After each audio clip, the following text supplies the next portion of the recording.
Alright, let's talk blades, because that's what we're into. To get my mind off of the unfortunate turn of events for the day, I decided to go ahead and try to clean up and maybe even fix my old ZT. Um, this is kind of a chunker, and right now it's kind of a clunker. So, what I mean by a clunker, it doesn't really work as well as it used to. This is a very old ZT. I was going to do a product review on it, but I don't think you can find this. And if you can, it's probably not going to be easy to find or readily available. Now, the only reason why it opened up that smooth is because I loosened the pivot right here, and that is, you can actually take an actual tool to that. But you can also use your fingertips and unscrew it, because that's an actual, you can actually put like a nut.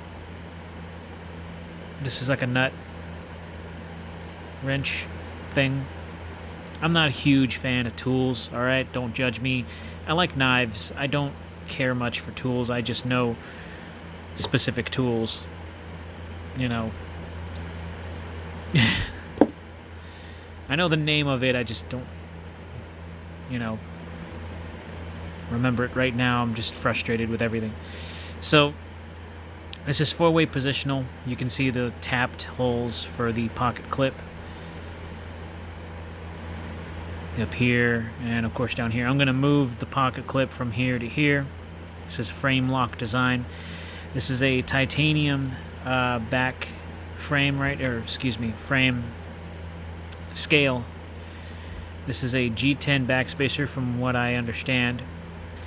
Sandwiched in between a steel liner or titanium liner. I'm not entirely sure. Someone said steel, someone said titanium. And then this right here is G10, textured G10, which is really nice. This steel is S30V on here. It's Ken Onion design. This is the half serrated speed safe. Any speed safe I've ever had has been opening up flawlessly, or not really flawlessly, but pretty decent. But on this one, if I tighten the pivot just a little bit more, and I just tightened it as far as I can go. Now watch this.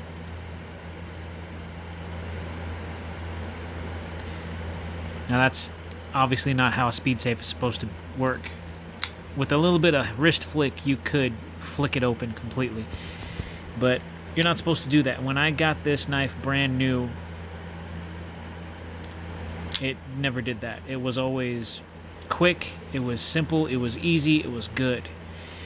And because I'm frustrated with everything that has happened today, with the particular blade that I got that wasn't what I paid for, I'm going to try and clean this up a little bit. I'm going to take it apart in front of all you guys. I've never done this before with this knife in particular, and whatever happens, happens. This is not a cheap knife by any means. I think I spent close to $200 on this knife. I think it was $180 when I first got it. It was priced at $300 retail. And I remember that because I was trying to haggle them down to at least an affordable one, because they were trying to get rid of these, and I don't know why. They only had 3 left in stock, and I was like, well, I can help you out if you make it more affordable to me, and they agreed, and I paid like $180 for it. Like I said, I don't know why they were trying to get rid of them. They just didn't want them anymore, and I always thought this was good. It's meant for big hands. It fits fine in mine. It just feels a little chunky and heavy, and it has been, but I carried this for about a year, and I enjoyed it. Because it's a ZT, and I really do like zero tolerance knives, so I don't know. Why not? I'm going to take this apart. You see how easy this pivot is? That's not good. The only reason why it's loose like that is so that way the speed safe can actually function on this knife. Oh, you know what? Before I do that, I should probably be really safe and unscrew these screws here. So why not do that now? get that out of the way.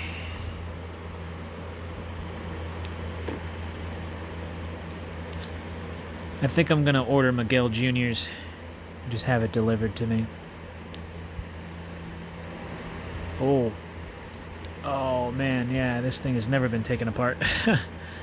That screw was like super hard just to...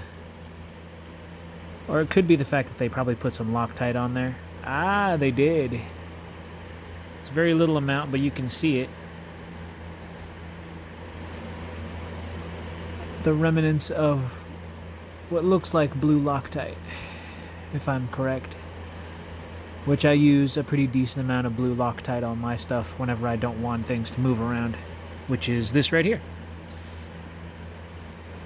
Someone said to use red Loctite. I did use red Loctite in the past with certain knives, and I can tell you that it is not a good idea to use red Loctite unless you absolutely know what you're doing.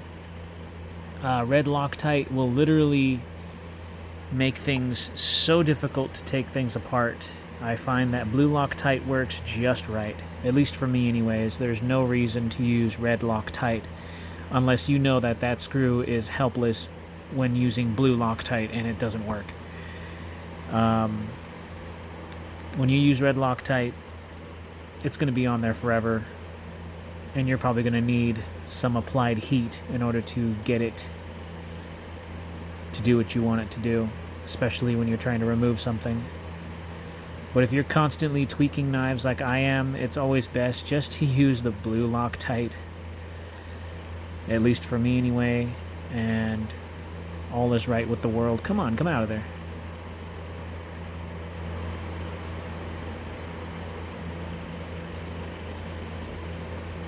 Oh, there goes the scale. So, oh yeah, alright, I gotta put that down before it starts falling apart on me. So, put those there, off to the side, so that way I know where is. And obviously when I clean this bad boy, I'm going to do my best, because I want this thing to operate the way that it used to when I first purchased this knife. And it was such a good knife. The tip on it needs to be... There's something on the tip, I don't know what it is. I was cutting something and it had a little bit of... it had some sort of...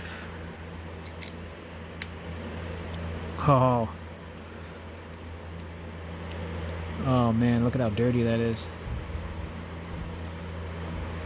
This is just from years and years of use.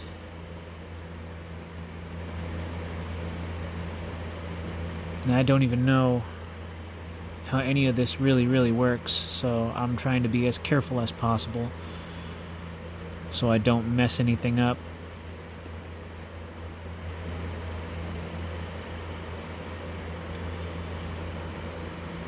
Alright, so that spring right there, so that's how that goes. So it's not overly complicated, it seems. I was expecting there to be like some sort of really confusing mechanism in here somewhere. Because last time I took apart a knife, oh man, it was a chore just to put it back together. And it was nasty. I mean, it was bad.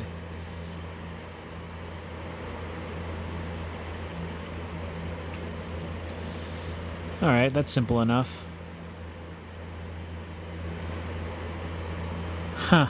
Alright, well, I was literally expecting there to be a whole lot more to this. But it looks like... Now that is a really thick washer. Well, it is a big blade, so... Alright, well, I'm going to go ahead and clean all of this. Put it back together, and hopefully, just hopefully, if I do it right, it might just make the difference, and this thing will operate as smooth as the day that I got it. So let's just hope. Where did that washer go? Oh, there it is. Okay. So these are the two washers, and they are dirty. My hands are filthy. Alright, well, cool thing is I'm going to use this right here. It's called Blue Lube Total Knife Care product. Cleans, lubricates, and protects, and it is from Benchmade. I love this stuff. Love, love, love, love, love this stuff. And why do I love it? Because it works, and it is awesome. It's really good stuff. I'm going to keep this in place and this as well. This isn't hurting any functions of the knife right now. I'm only going to keep those on there.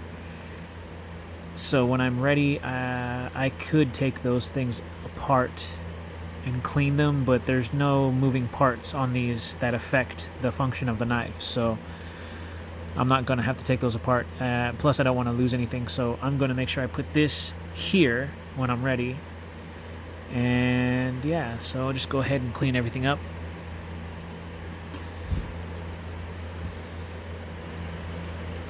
Now, I did have like a spray solution. I did at one time. My little brother right now is borrowing it. I gave him a new sword not too long ago. And he wants to learn how to use, or not how to use, he wants to learn how to clean it on his own. So I asked him if he needed any help. And he said, no, I want to learn on my own. I said, okay. Can't be mad at the kid. Look at that. That's dirty. He's a good kid. My little brother. So, but yeah, I just use a little bit of cleaner. It doesn't take too much. When I start to put this thing back together, I'm going to make sure that it is as clean as humanly possible.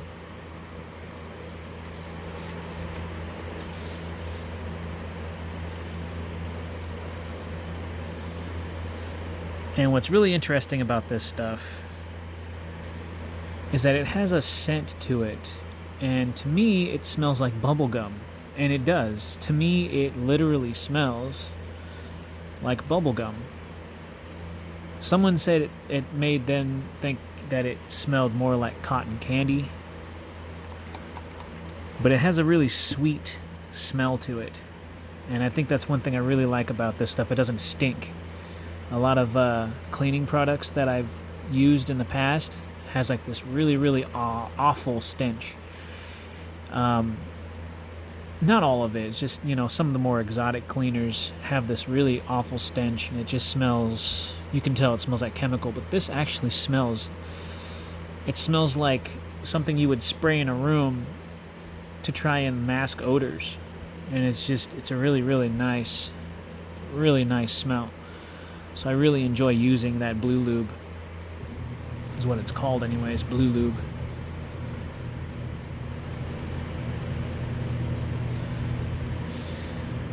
I don't know how long this video is going to take, so bear with me here. So there's that liner that's like super cleaned up, and I just used that Blue Lube stuff to clean it. So I took off all the dust and grime and whatever else that was on there, so that part's done. Now this one's a little curious to me because it looks like they put something right here, some sort of it looks like some sort of grease right there. I'm not going to remove that grease only because I don't have any to put in there. I could use petroleum jelly if I really wanted to, but I'm afraid that if I do that, I don't know if that's the right stuff to use. So I think what I'm going to do is I'm going to leave that as is. It doesn't really look like it needs to be cleaned too much. I wish I had the stuff that went here. I don't have that stuff. So I think that's what's really going to get me right there. But I mean, that's fine. I'll just do whatever I can to clean over it. This doesn't look like it needs to be cleaned. But I'll wipe it down even still and then I'll replace it.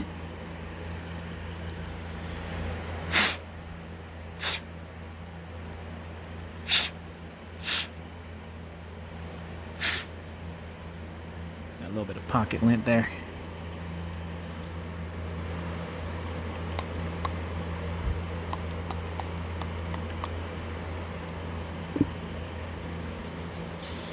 If a little bit of this blue cleany stuff gets in there, I'm not too worried about it, because this stuff acts like natural lubrication anyways. So I'm not too worried about it getting in there.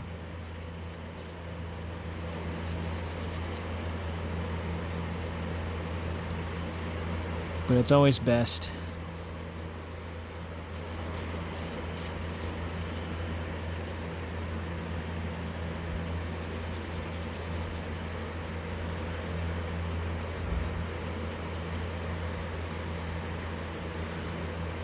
so this looks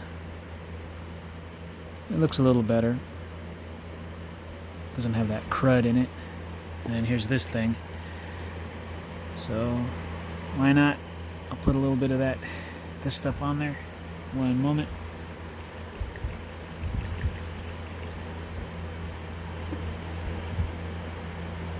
It's a little off screen because I'm trying to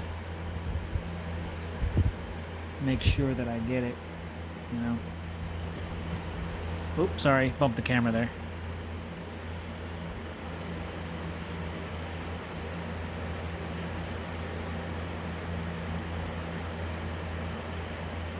Alright. So that's good now. I love that smell, dude. It literally smells like bubblegum. Like, I don't know where someone's getting cotton candy. It smells like freaking bubblegum to me. Alright, so I'm just going to sit that in there so it does not go anywhere. And then here's the back scale. Look at that. Dust and pocket lint and all that amazing stuff, right? Let's go ahead and get that cleaned up.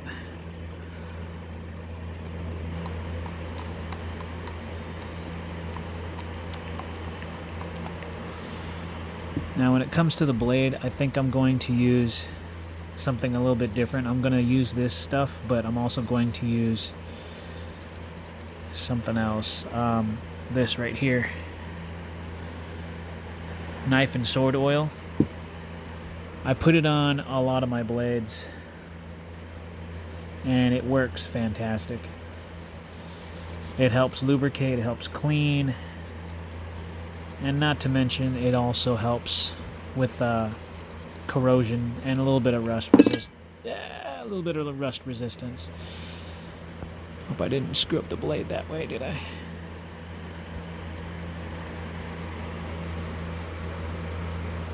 Nope, looks fine. Not too worried about it anyways, it's an old knife.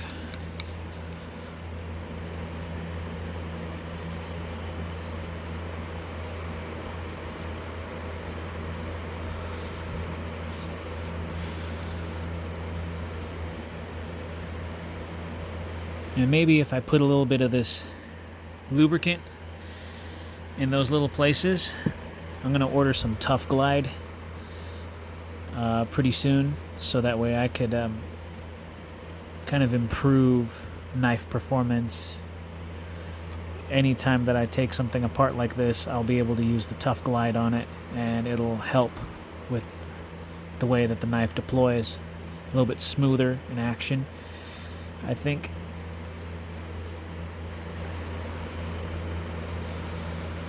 Alright, so there it is, a bit cleaned up. It's looking better. So what I'm going to do now is I'm just going to put a little bit of this stuff right here, which works fantastic, by the way.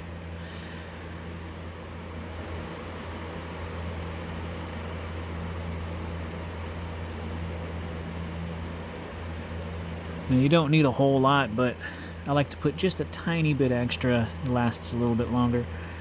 And then with this right here, I just do the same thing. I get my... Hold on, it's going to be a little off camera right now.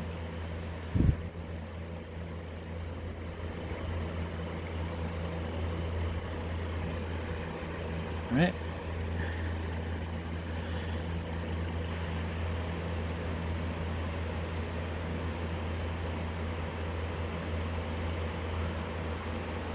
Basically trying to get all the old gunk off of that washer as much as I can. There we go. Alright, so there it is. Looking a lot shinier now and a lot better shape than it was. That's always good. And I'll just plop that right back on there. There we go. Same thing with this guy right here. Oh yeah. Yeah, that's just dirty and dusty and could be in better condition, it looks like.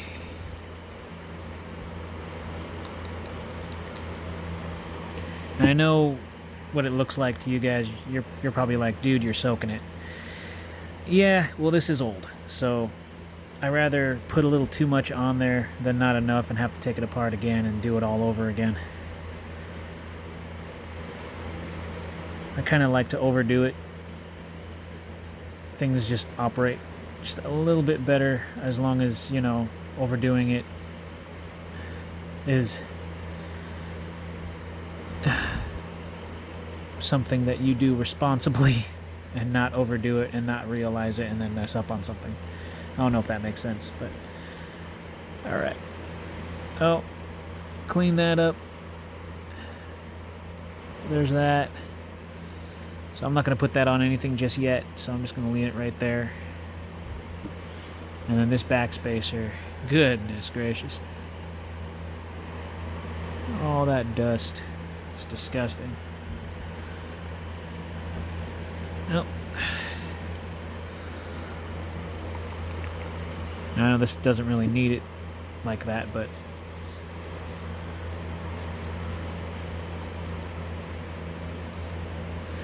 and yeah, this is a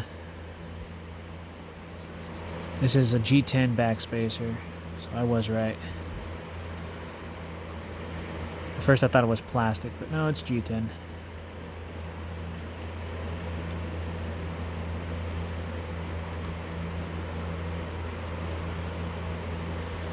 You don't realize how dusty things get till you take it apart and you start to clean it, you know? And you look at it and you're like, oh, can't believe that. That's nasty.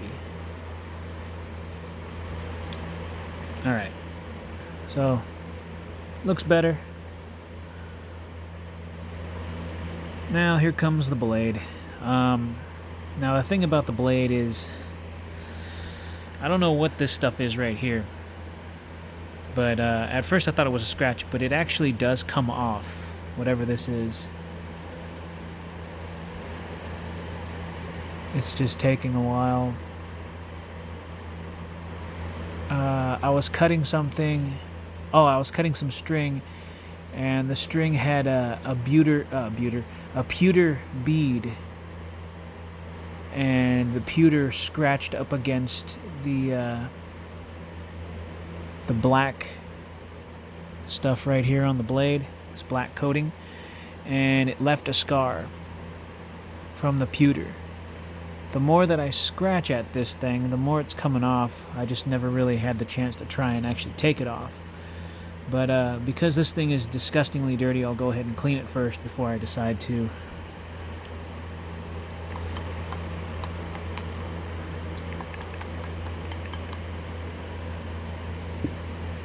do anything with it.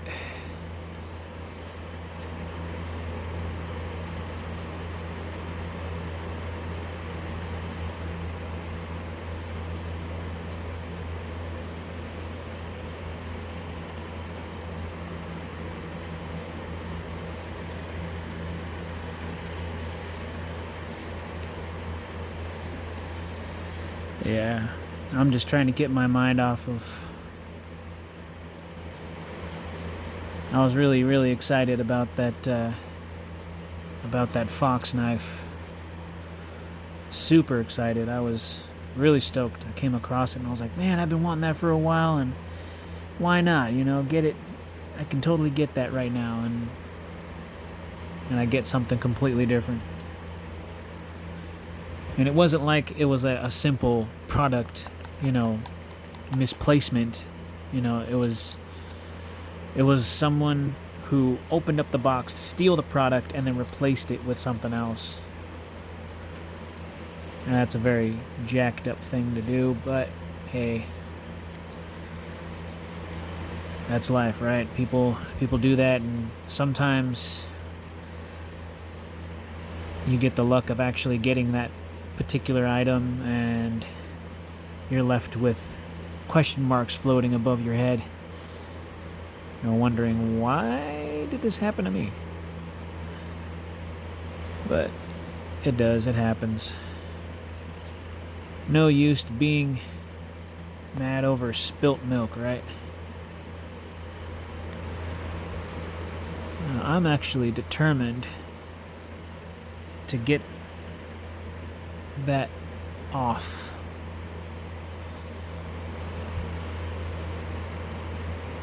The more and more that I scratch at it, the less and less I'm seeing it, but it's just taken such a long time. It's just irritating me, that little scuff right there. Now I know that this isn't the blade that's showing that shiny part. It's the pewter that has been scratched into it.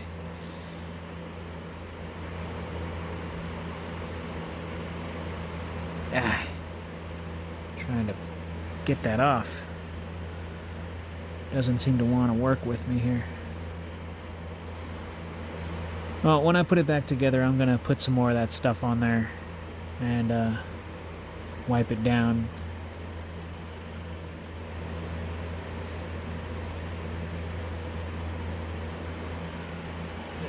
Alright. So, with that, this goes on there. Or at least that's how I remembered it anyways. This was a smaller thing right here, if I remember correctly. And then there's this. So this needs to go on there.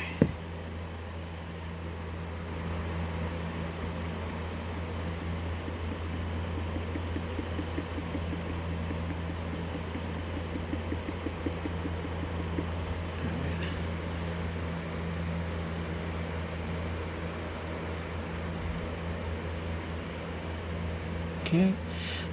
You know what? Yeah.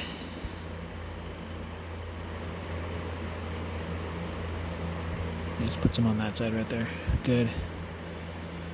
I want it to be as smooth as humanly possible.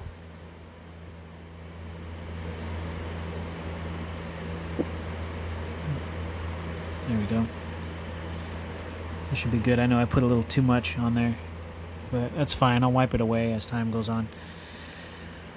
And we'll take this middle piece here and we'll put that back on there like so. And this piece goes over this right here. And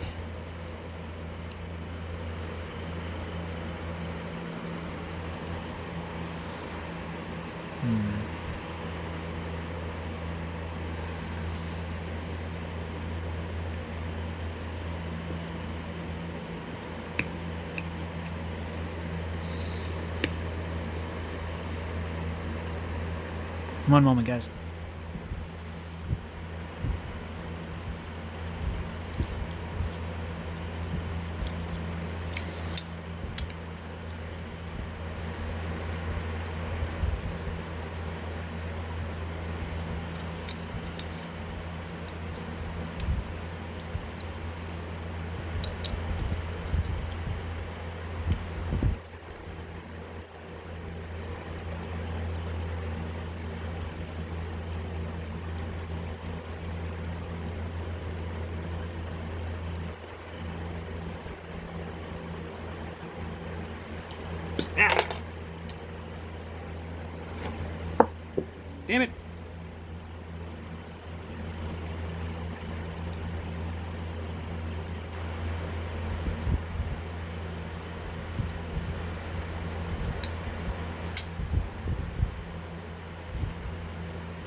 Okay, sorry about that. I wanted to make sure it was all lined up before I decide to put it all back together. And that's the only thing that you guys got to worry about when you're putting knives together. You got to make sure everything is lined up properly.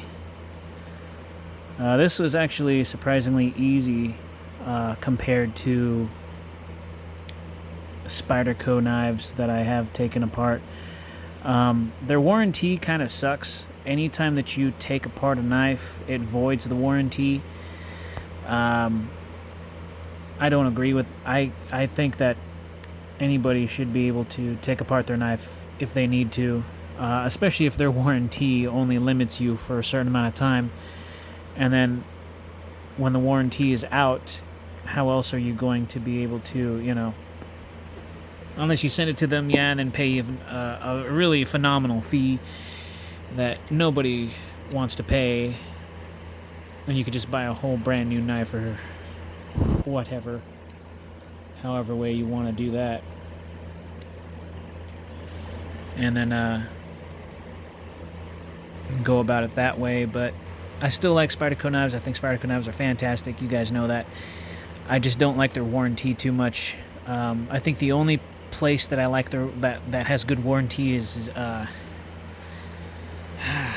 what's that knife company? Fixed Blade. When I think of it, I'll let you guys know. Can't remember right now for some weird reason.